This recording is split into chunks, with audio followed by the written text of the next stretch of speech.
दोस्तों, रेडियो सुनना हर किसी की ज़िंदगी की यादों से जुड़ा हुआ है।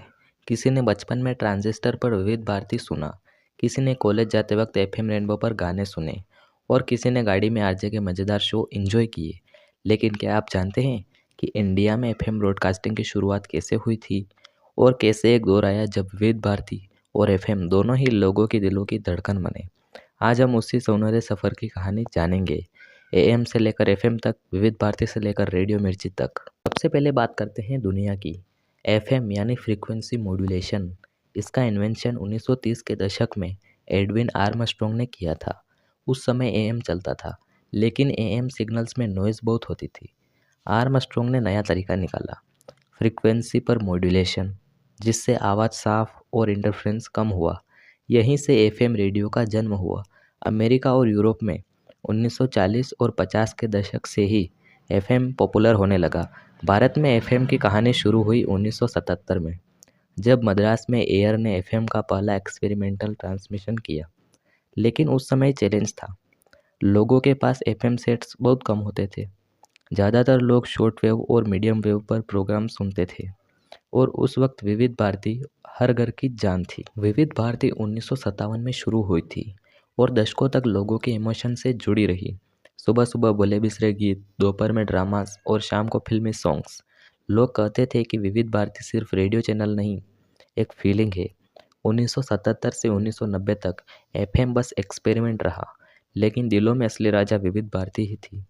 1993 में दिल्ली से ऑल इंडिया रेडियो ने एफएम रेनबो शुरू किया। रेनबो ने नया म्यूजिक और आरजेस का मज़ेदार अंदाज पेश किया। फिर साल 2001 में एयर ने लॉन्च किया एफएम गोल्ड, जिसने पुराने नगमे, समाचार और क्लासिकल टच के साथ श्रोताओं का दिल जीता। अब कंपैरिजन शुरू हुआ। एफएम मॉडर्न और क्लियर था, लेकिन विविध भारती का अपनापन और यादें अब भी अनबीटेबल थी। यानी 90s में रेडियो सुनने वालों के दो बड़े ग्रुप्स बन गए, एफएम लवर्स और विविध भारती फैंस। 2001 में सरकार ने प्राइवेट एफएम स्टेशंस को लाइसेंस दिए और यहीं से रेडियो की दुनिया बदल गई। अब हर शहर में अलग अलग प्राइवेट एफएम स्टेशंस आने लगे। रेडियो मिर्ची, red FM, big FM, fever FM और कई regional FM channels. Young generation FM की तरफ खींची गई। Non stop music, funny RJs और मस्ती भरे शोज। लेकिन उसी वक्त घरों में ट्रांजिस्टर पर बुजुर्ग अब भी कहते, बेटा एफएम अच्छा है, पर विविध भारती जैसा सुकून कहीं नहीं मिलता। यानी एक तरफ एफएम ने रेडियो को मॉडर्न बनाया और दूसरी तरफ विविध भारती ने अपनी लेगेसी बचाए रखी। आज भारत में 1000 से ज़्यादा एफएम ट्रांसमीटर्स हैं। हर शहर का अपना एक आरजे है। लेकिन स्ट्रीमिंग एप्स और ऑनलाइन रेडियो के ज़माने में एफएम को कंपटीशन मिला है। इसी बीच विविध भारती भी डिजिटल हो गया है, मोबाइल ऐप्स पर और इंटरनेट पर।